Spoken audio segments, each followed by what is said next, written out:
आकांक्षा कामात आहेस का? हो. जरा 2 मिनिटं बोलशील माझी? कशाला? नाही, फक्त 2च मिनिटं बोलणार आहे. अर्जंट आहे का? म्हटलं तर आहे, म्हटलं तर आहे.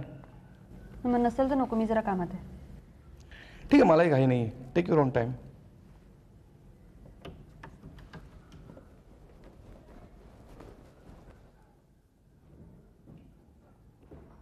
आकांक्षा, तुला कौशिक सरांनी बोलवलंय, जर तू घाईत नशील तर. ओके, आलो. एक मिनिट. काय रे? तुला कौशिक सरांनी बोलवलं नाहीये. मी आपली गंमत केली ग. पाहिलं की तुझी कामातल्या अर्जन्सीची व्याख्या व्यक्तिगणिक बदलते का? युजलेस. राग नाही आला, गंमत वाटली, गंमत.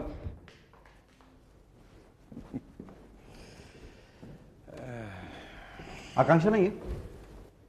हा, ती तुमच्या केबिन मध्ये असेल. अरे पण तुम्ही केबिनच्या बाहेर, मग ती केबिन मध्ये बसून काय करणार, नाही का? नचिकेत, तुम्ही एक जबाबदार ऑफिसर आहात. तुम्ही काय बोलताय, त्याचा अर्थ काय होतोय कळतंय का तुम्हाला? सर, मी काय बोलतोय याचा अर्थ मला कळतोय, किंबहुना त्यात न कळणारा असा एकही शब्द नाहीये. चांदणं फक्त तुमच्या मनात आहे. You are crossing your limits. Thank you very much. माझ्या अंगचे गुण तुम्हाला माहीतच नव्हते असं मला उगाचच वाटत होतं.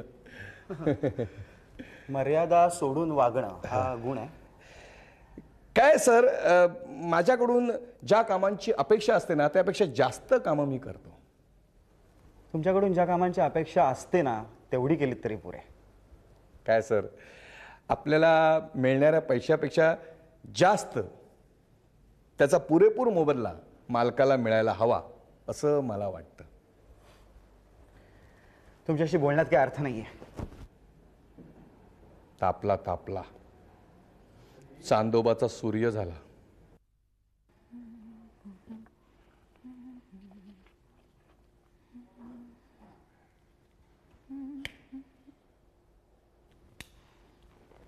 निशांत,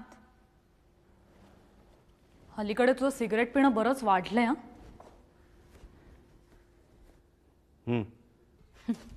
पण काही म्हण, 4 दिवस खूप मजा आली. मोनी तर इतकी खुश होती. एवढ्या दिवसांनी बाबा तिला एकटे भेटले होते ना. तू तो तिकडे पडला होतास घसरून. मोनी किती हसत होती. अरे कुठे काय, माथेरानला, त्या सनसेट पॉइंटच्या इथे. विसरलास पण तो? एकंदरीत माणूस पडला की लोक फक्त त्याला हसतात. उभं राहण्यासाठी कोणी हात देत नाही. झालं परत तुझं सुरू? न बोलणं शहाणपणाचं आहे.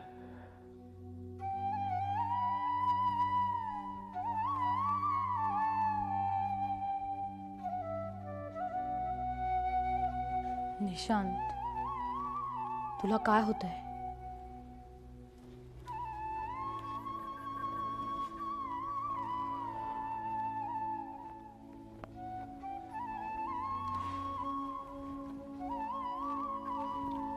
अरे 4 दिवस तू आणि मुनीने किती मजा केलीत तिकडे.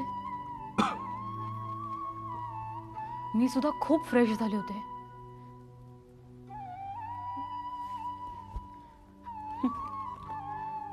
मला वाटलं इकडे आल्यावर तू पुन्हा नवीन उत्साहाने कामाला लागशील, पण परत आपलं येरे माझ्या मागल्या. फोन उचल आणि कोणाचाही असला तर सांग मी घरात नाहीये म्हणून. अरे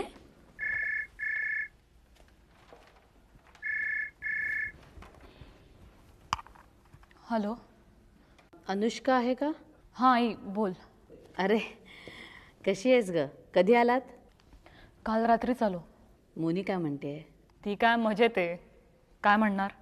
चला बरं झालं. आई 4 दिवस कसे गेले काही कळलं सुद्धा नाही ग. नाही, निशांतलाही मानसिक शांततेची गरज होतीच. मोनीने आणि निशांती इतकी मजा केली ना तिथे, म्हणजे त्या दोघांना हे सुद्धा भान नव्हतं की मी सुद्धा त्यांच्याबरोबर आहे. आई पण अगं. पण काय? मला वाटलं होतं 4 दिवस बाहेर जाऊन निशांत फ्रेश होईल, इकडे आल्यावर परत नवीन उत्साहाने काम करेल. पण तसं काहीच नाहीये ग. लोकांना अटेंड करत नाही, सारख्या सिगरेटी फुकत असतो, कशात लक्ष नसतं त्याचं. हे बघ अनु, तू एकदम अशी हातपाय गाळू नकोस. खंबीरपणे उभी राहा. अनु, जसे चांगले दिवस आयुष्यात येतात ना, तसे वाईट दिवसही येतात. पण त्याला आपण धैर्याने सामोरे जायला हवं. समजलं?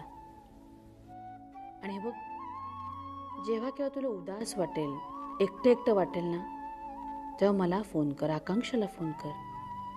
आम्ही सगळे तुझ्या बाजूने उभे आहोत आणि निशांतच्याही. जर तुला आमची काही मदत हवी असेल तरी फोन कर. खरं तरी सांगायची काही गरज नाही, पण काय आहे की आम्हाला समजत नाही की आम्ही तुला काय मदत करायची ते, म्हणून म्हटलं. आणि अगं, दिवसातून एकदा तरी फोन करत जा ग, बरं वाटतं. मीही फोन करेन तुला. काळजी घे, स्वतःची सुद्धा, निशांची सुद्धा आणि मोनीची सुद्धा. आता तुझ्यावर खूप मोठी जबाबदारी आहे. हो. ठेव फोन. अच्छा.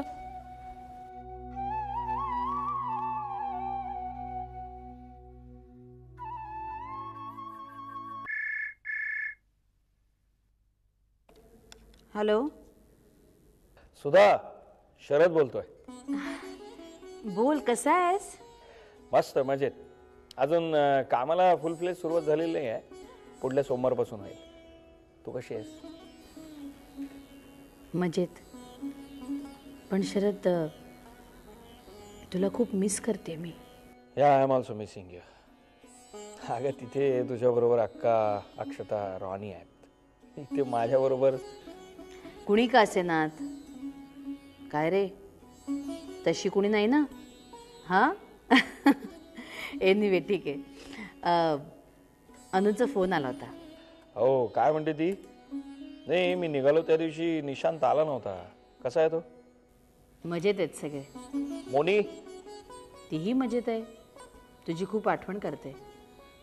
आणि हो, तुझा तनू मात्र फार कंटाळतो हल्ली इकडे आपल्याकडे. तुला खूप मिस करतो तो. अगं, अक्का औषधं वेळेवर घेते का? हो रे बाबा, घेते. बरं, तिच्यासाठी आहे ना एखादं हिअरिंग एड घेऊन ये. नाही, तिला जरा ऐकायला तरी येईल. जाऊ दे रे आता. तिला किती वेळा सांगितलं, ती ऐकते का? ती हट्टीपणा काही सोडत नाही. आणि अरे, तिच्या कमी ऐकू येण्यानं रोज काही ना काहीतरी विनोद घडत असतात घरात. बरं की आम्हाला टाइमपास तेवढाच. अक्षता, बाबा, तिच्याबद्दल काही बोलूच नकोस. प्रचंड फरक झालाय तिच्यात. सगळं कसं अगदी टाइम टेबल नुसार चालतं अलीकडे. खरं की काय? अरे खरंच सांगते, तुझी शपथ. खूप बरं वाटलं. नाही, तू माझी शपथ घेऊन सांगितलंस म्हणून. रॉनी कसा आहे? म्हणजे तो आपला तुणतुणं वाजवत बसलेला असतो. आणि त्याला अक्कासारखी फॅन मिळाली आहे ना, सतत त्याच्यासमोर बसलेली असते तो घरात असला की. आणि अलीकडे रॉनी आणि अक्षताचं भांडणही कमी होतं. नाही म्हणजे भांडणं करतात, पण कमी प्रमाणात. सुद्धा मला कधी कधी विचार येतो की मी इथे येऊन चूक तर नाही केली. नाही, खरंच. म्हणजे अजून काम सुरू झालेलं नाही आहे. एकदा का पगार वगैरे सुरू झाला ना, म्हणजे आवक सुरू झाली की सगळं काही विसरेन बहुतेक. शरद, मला नाही ना विसरणार तू? सुधा, मी काय म्हणतोय, इथे एक मस्त अकोमोडेशन मिळतंय. म्हणजे मोठा फ्लॅट आहे. तूही ये ना. बरं आहेस ना तू शरद? नाही, बरा आहे मी खरंच सांगतो तुला. तू एक काम कर, तू 1-1.5 महिन्यासाठी ये इथे. तुला नक्की आवडेल, खरंच सांगतो मी. नाही आवडलं तर परत जा ना. शरद, उगीच भलता सलता आग्रह तू मला करू नकोस हा. पण तू माझ्या प्रपोजलवर नक्की विचार कर. बरं, हे बघ, काळजी घे स्वतःची. खाण्यापिण्याची आबाळ करू नकोस आणि इथली काळजी अजिबात करू नकोस. अच्छा. बाय.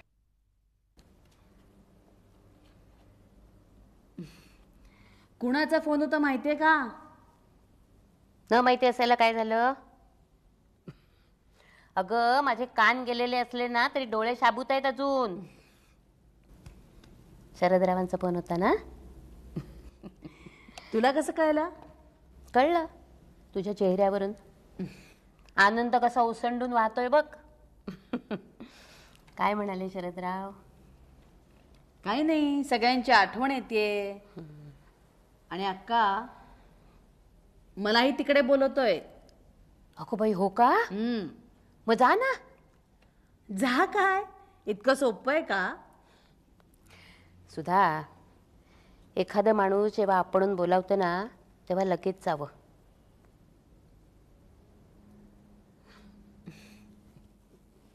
हां, राजन टूरवर गेलेत, 2 दिवसांनी येतील. हां, हो, तुमचा निरोप मिळाला होता ॲक्च्युली, पण त्यांचं खूप अचानक ठरलं जायचं. हो हो, करतील, नक्की करतील, मी सांगते त्यांना.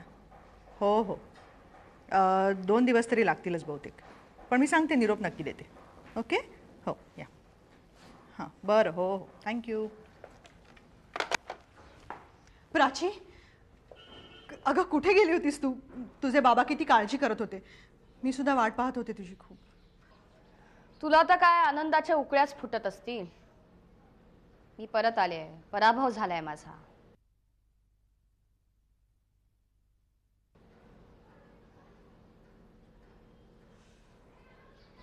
बाबा कुठे आहे? नाही येत. ठीक आहे, मग बाबा येईपर्यंत मी दरवाजा बाहेर उभी राहते.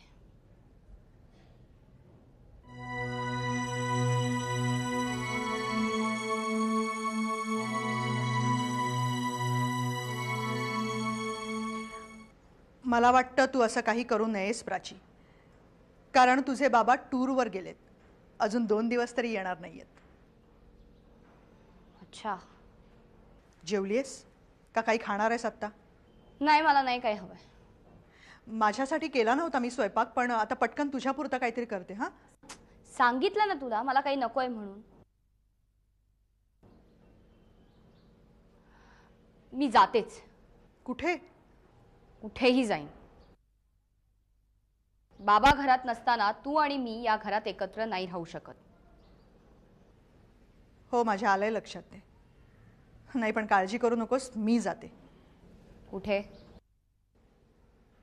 आईकडे जाईन. तुझे बाबा आले की मग येईन परत. हां, ठीक? एवढं काय लगेच आईकडे वगैरे जायची गरज नाहीये. या घरावर तुझाही हक्क आहे, जरी मला आवडत नसला तरी.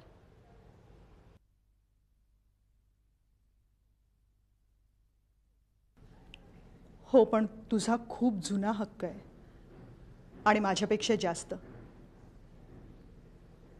मी काय काल आले, हो ना? मी असं तुला म्हटलंय का? नाही, म्हटलं नाहीस तू, पण तुझ्या मनात काय मला कळतं. एनिवे, मी पटकन बॅग भरते, निघते लगेच. हां, 1 मिनिट.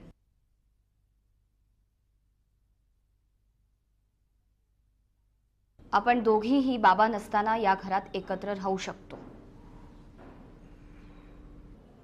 एकमेकींशी संबंध न ठेवता. कारण माझ्यामुळे तू घर सोडून गेलीस हे बाबाला नाही आवडणार.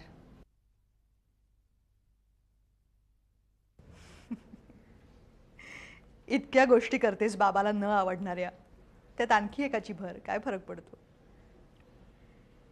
खरं तर ना प्राची, मला खूप आवडलं असतं तुझ्याबरोबर इथे राहायला, पण ते तुझ्या मनाविरुद्ध असेल आणि मला नाही ते विसरता येणार. सतत त्रास होत राहील. त्यापेक्षा नाही, नकोच, मी जातेच. तुझे बाबा आले की मगच येईन.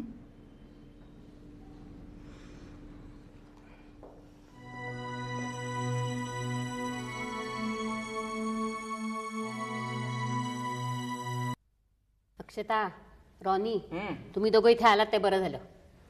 मला तुम्हाला एक बातमी सांगायची आहे. लवकर सांगशील, मला अभ्यास करायचा आहे. अक्का तू आरामात सांगायची, नेहमी घाई असते. बाबांचा फोन आला होता. माहितीये. मलाही माहितीये. ते मलाही माहितीये, पण त्या फोनमध्ये बाबांनी काय बातमी सांगितली हे माहितीये का? कुठली बातमी? थांब ग. सांग ना. सांग ना. अगं, बाबांनी आईला 1-1.5 महिन्यासाठी इंग्लंडला बोलावलंय. आई? वाव. आई वाव. असं काही एक करायला नकोय. मी अजिबात जाणार नाही. तो ढीग बोलवेल मला तिकडे. ए Sudha aunty, this is not correct.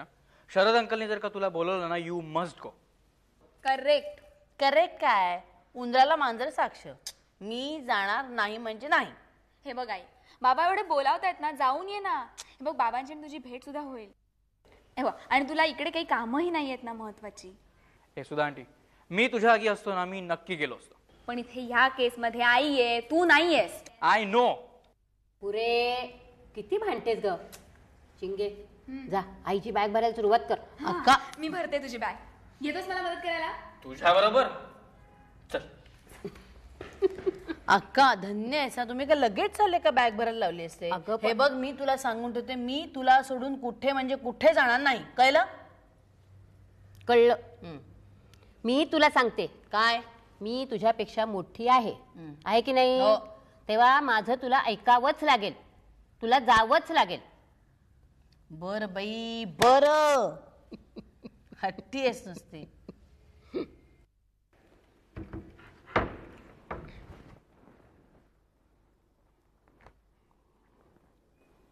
अनु, जरा 1 मिनिट बस.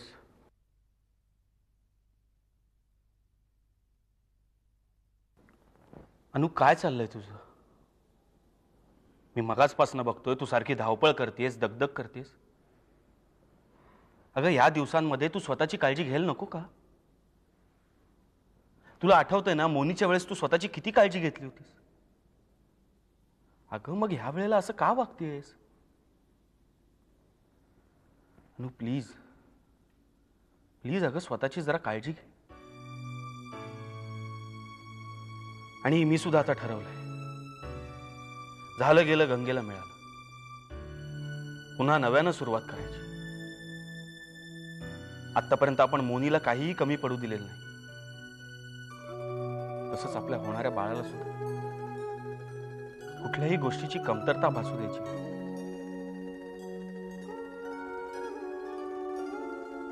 आणि या सगळ्यासाठी मला तुझी साथ हवी.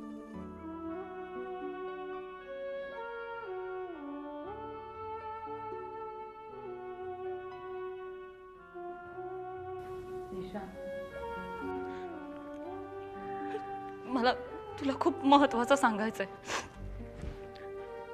म्हणजे मी बरेच वेळा सांगण्याचा प्रयत्न केला, पण नाही सांगू शकले. आपण आता बाहेर गेलो तेव्हा सुद्धा मी ठरवलं होतं की तुला सांगायचं, पण तू तिथे इतका खुश होतास, मी नाही सांगू शकले तुला. एवढं काय झालंय?